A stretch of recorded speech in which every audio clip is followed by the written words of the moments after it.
La cape d'invisibilité. Pourquoi le camouflage est-il important?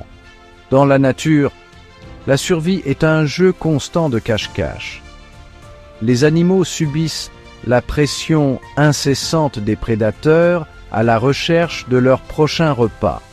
Pour éviter de devenir le dîner de quelqu'un d'autre, de nombreuses espèces ont développé des adaptations remarquables pour le camouflage. Imaginez une gazelle solitaire broutant dans la savane africaine. Son pelage brun sable se fond parfaitement dans les hautes herbes sèches, la rendant presque impossible à repérer de loin pour un lion à l'affût. Cette adaptation remarquable donne à la gazelle un avantage crucial, lui permettant de brouter en relative sécurité. Sans camouflage, la gazelle serait une cible facile, facilement repérable par les prédateurs dans le paysage ouvert. Les prédateurs se fient souvent à la reconnaissance de la silhouette de leur proie sur le fond. En perturbant cet indice visuel, les animaux peuvent disparaître efficacement dans leur environnement, même lorsqu'ils sont à la vue de tous. Dans les prochaines sections, nous plongerons plus profondément dans le monde fascinant du camouflage animal, en explorant les différents types, les mécanismes biologiques qui les sous-tendent et leur rôle crucial dans la lutte permanente pour la survie.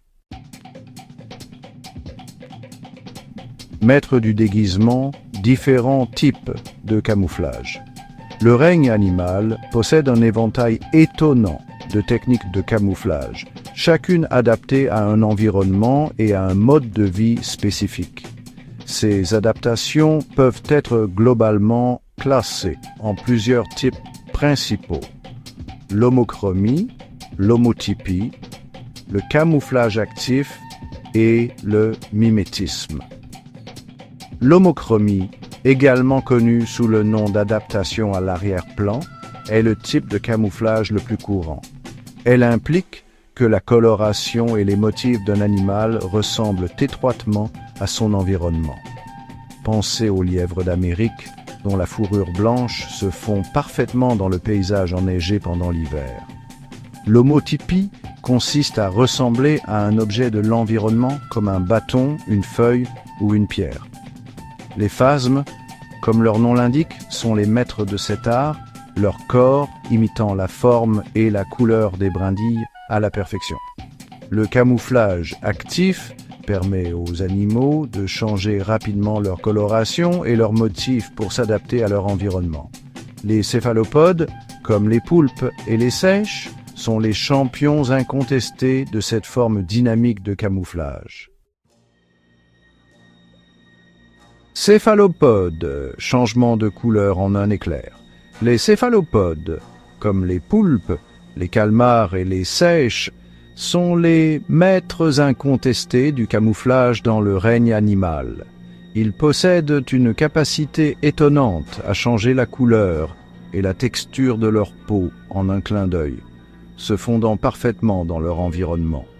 Cet exploit remarquable est rendu possible par un réseau complexe de cellules spécialisées appelées chromatophores, iridophores et leucophores.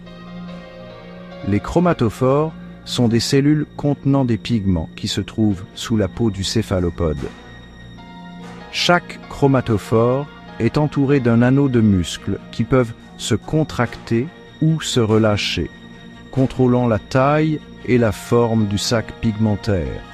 En coordonnant la contraction et le relâchement des différents chromatophores, les céphalopodes peuvent créer un éventail étonnant de couleurs et de motifs. Les iridophores contiennent des empilements de fines plaques cristallines qui réfléchissent la lumière, créant des effets irisés et chatoyants. Les leucophores diffusent la lumière à spectre complet, créant une apparence blanche. En combinant les leucophores avec les chromatophores, les céphalopodes peuvent créer une plus large gamme de couleurs et de motifs. Ils peuvent instantanément s'adapter à la couleur et à la texture de leur environnement, disparaître sur un fond marin tacheté ou même créer des affichages éblouissants pour communiquer entre eux. Cette adaptation remarquable témoigne de l'incroyable diversité et de l'ingéniosité de la vie sur Terre. Les caméléons sont réputés pour leur capacité à changer de couleur, souvent associés au fait de se fondre dans leur environnement. Cependant, leurs capacités à changer de couleur sont plus nuancées que la simple imitation de leur environnement.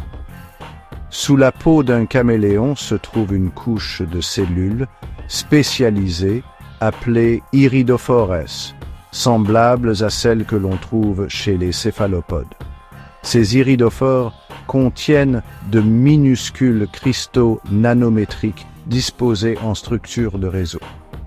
L'espacement entre ces cristaux détermine les longueurs d'onde de la lumière qui sont réfléchies, influençant la couleur perçue du caméléon. Lorsqu'un caméléon subit un changement de température, de stress ou même rencontre un partenaire potentiel, son système nerveux déclenche des changements dans l'espacement de ces nanocristaux à l'intérieur des iridophores. Cette modification de la disposition des cristaux modifie les longueurs d'onde de la lumière réfléchie, ce qui entraîne un changement visible de la couleur de la peau du caméléon. Le mimétisme, l'art de la tromperie,